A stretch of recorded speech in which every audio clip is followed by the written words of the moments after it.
মানে এই উদ্যানে জি আপনি তো আগে ছিলেন হলো বেহেরি ক্যাম্পে, জি ছিলেন কিনা? হ্যাঁ বিহারি আপনাকে ক্যাম্প। আমি বেহেরি ক্যাম্পে দেখছি, হয়তো প্রকাশ করতেছি না, আপনি ওই জায়গায় ছিলেন। এই বিহারি জায়গাটায় ক্যাম্পে আসলেন আপনি কি? দেখেন নাই? দেখছি।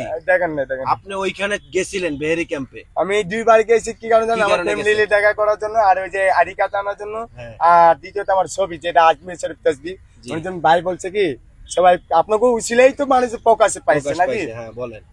ওই প্রকাশ হিসাবে, দেশের নাগরিক হিসাবে মানুষের মনে যাক না, জাগতেই পারে, এটা অস্বাভাবিক কথা না? আলহামদুলিল্লাহ।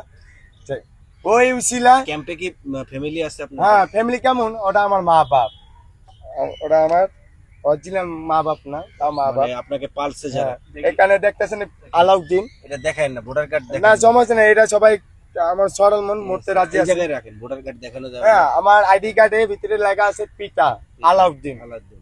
মায়ের নাম লেখা আছে শাপলা বেগম। ওই ওর বেহেরি ক্যাম্পে হ্যাঁ, যারা আছে বিহারি তাদের ক্যাম্প। নামে আর কি হ্যাঁ, আপনার তাদের ID card? নামে। তা ওরা তো আমার ছোট থেকে লালন পালন লালন পালন বড় করছে, মুসলমানি করাইছে, তারা ইসলামের ঘরের ভিতরে আমি আল্লাহ তাআলা বড় করাইছে। হতে পারে এর পিছে আমার আমার রক্তে ফ্যামিলি, তারা কোন জাত এটা জানি না। আচ্ছা। আর যাদের উসিলায় আমি বড় হয়েছি, হ্যাঁ, এক পর্যায়ে কোনো কারণে বসে তাদের মাঝে আমি সরে আয়া পড়ি।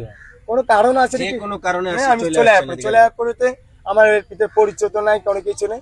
মাঝে মাঝে কখন যদি মনে পড়ে, বাপের কথা তাহলে মনে যান। পড়লে, তার ভালোবাসে, আমি এক ফাঁকে যাই, সর্বোচ্চ 10 মিনিট, 15 মিনিট খাইকা চলে আসেন। হ্যাঁ চলে আসি। অনেক সময় আমার কয়েক ভাত খাওয়া, আমি না খেয়েও আয়া পড়ি। এই জায়গায় কতদিন ধরে আপনি? কত আমি বছর? এই সরস্বতী পার্কে মোট 12 বছর। 12 বছর থেকে এই একই জায়গায় আছেন? একই জায়গায়, মানে ওই ঘরে ছিলাম 2 বছর, আমি প্রত্যেকটা গাছ ঘুরে মিলে সব মিলায় 12 এই বছর। উদ্যানেই কি বোতলেই চুকাইছেন, অন্য কোনো কাজ বোতল নেই? এখানে কুড়াইছি আলহামদুলিল্লাহ। আবার পুরান ঢাকা আছে না নাজিমুদ্দিন হ্যাঁ। এলাকায়, ওইদিকে আমি বেশিরভাগই চক্কর দিই। হ্যাঁ, কটা দিন আপনাদের মিডিয়ার ভাই উছিলায় আমি চক্কর দিতে পারছি না। আচ্ছা, এই প্রশ্নটা এখানে আপনি যে পথে এখন আছেন, জি আলাম। এর পরবর্তীতে আবার খারাপ পথে যাবেন? মসজিদ এখান থেকে মানে না না না না না, ঠিক সরকার আছে। যে কোনো কারণে আর না কি না না, এখানে ঠিক আছে, তুলে দিবে? আপনার অনেক দামি মূল্যবান। জি। আল্লাহ তাআলা রাব্বিল আলামিন যদি তরফ থেকে যদি মহান কাজ করাইছে, আমার আত্মা বিশ্বাস অন্য অন্য জায়গাও আল্লাহ তাআলা মহান কাজ করাই দিতে হেদায়েতের পারে। মালিক আল্লাহ। জি, ওই বিশ্বাসে যদি আল্লাহ তাআলা কোনোদিন নয়, আমি কখনো খারাপ পথে যাব না জানে।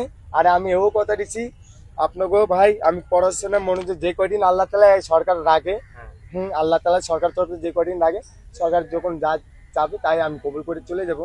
আর এই যে কিতাব আছে, আমার নিয়ত আছে আপনি পড়ালেখাও আমি শিখতেছেন? পড়ালেখা শিখবো।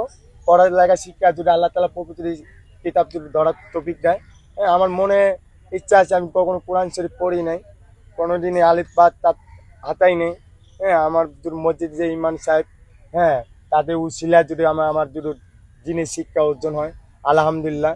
যখন যদি সরকার যদি আমাকে বলে এখানে তোমার মতন তুমি চলে যাও, আমি ইনশাল্লাহ চলে যাব।